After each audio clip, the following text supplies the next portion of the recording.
মালদা জেলার মোথাবাড়ি থানার কালিয়াচক ২ নম্বর ব্লকের হামিদপুর অঞ্চলের চর এলাকায় দক্ষিণ হারুটোলা এলাকার গত ২৪ তারিখে বন্যপ্রাণীর হানা দেয় এবং একটি বাড়িতে বৃদ্ধাকে জখম করেন এবং ২টি গোদাবি পশুকে জখম করেন। খবর এলাকায় জানাজানি হতেই আজ ওই এলাকায় রেঞ্জ অফিসার সরস্বতী বিশ্বাস যান এবং তার সাথে যান জেলা পরিষদ পূর্ত কর্মাধ্যক্ষ ফিরোজ শেখ।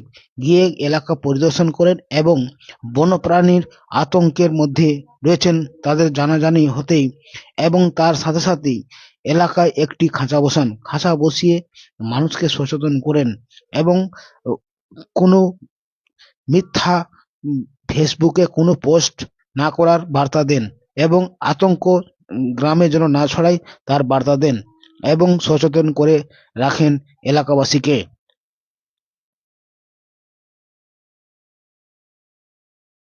হ্যালো, বাড়িতে গেল হুহা করছে, সন্ধ্যা হলো হুহা।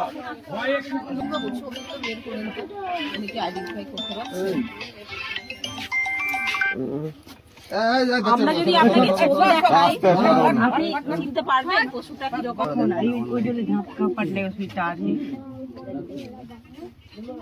ঠিক আছে, এখানে একবার বসে থাকলাম তো কামড়িয়ে নিয়ে তো ফের ভাই গেছে ওখান থেকে।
আমার ঘরে দুটা